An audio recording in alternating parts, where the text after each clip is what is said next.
सुप्रिया सुळेंची मुलगी रेवतीच्या लग्नात अनेक मान्यवरांची गर्दी, पण चर्चा रंगली पार्थ पवारांसोबत ती मुलगी कोण? व्हिडिओ पुढे बघण्यापूर्वी चॅनल सबस्क्राईब करा डेली ताज्या न्यूज अपडेट्स बघण्यासाठी। ज्येष्ठ नेते शरद पवार यांची नात रेवती सुळे आणि उद्योगपती अरुण लखानी यांचे चिरंजीव सारंग लखानी यांचा विवाह सोहळा काल मुंबईत पार पडला।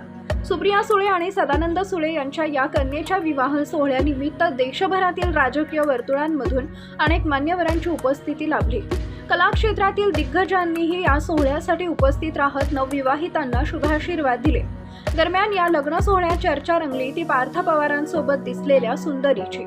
या लग्न सोहळ्यात पवार कुटुंबांपासून व्यवसाय, क्रीडा या आणि अशा अनेक क्षेत्रातील प्रसिद्ध चेहऱ्यांनी हजेरी लावली। प्रत्येकाच्याच एंट्रीनं उपस्थितांचं लक्ष वेधलं, मात्र सर्वाधिक चर्चेतील एंट्री ठरली ती म्हणजे राज्याच्या उपमुख्यमंत्री सुनेत्रा पवार आणि त्यांचे पुत्र पार्थ पवार यांच्यासोबत आलेल्या एका काश्मीरी तरुणीची। थेट पवार कुटुंबियांसोबतच या विवाह सोहळ्यासाठी पोहोचल्यानं या तरुणीची चर्चा सुरू झाली। कायनात धर असं तिचं नाव आहे, नक्की ती कोण आणि कुठली अशी चर्चा सध्या सोशल मीडियावर रंगली आहे। उपलब्ध माहितीनुसार कायनात धर मूळची काश्मीरची असून ती सध्या दिल्लीत वास्तव्यास आहे। पवार कुटुंबाशी कायनात धरचे जवळचे संबंध आहेत। इतकंच नव्हे तर सुनेत्रा पवार काही काळाआधी काश्मीर दौऱ्यावर गेले असता तिथं कायनातच्याच घरी त्यांचा पाहुणचार करण्यात आला होता। पार्थ पवारांसोबत याआधी सुद्धा कायनात दिसली होती।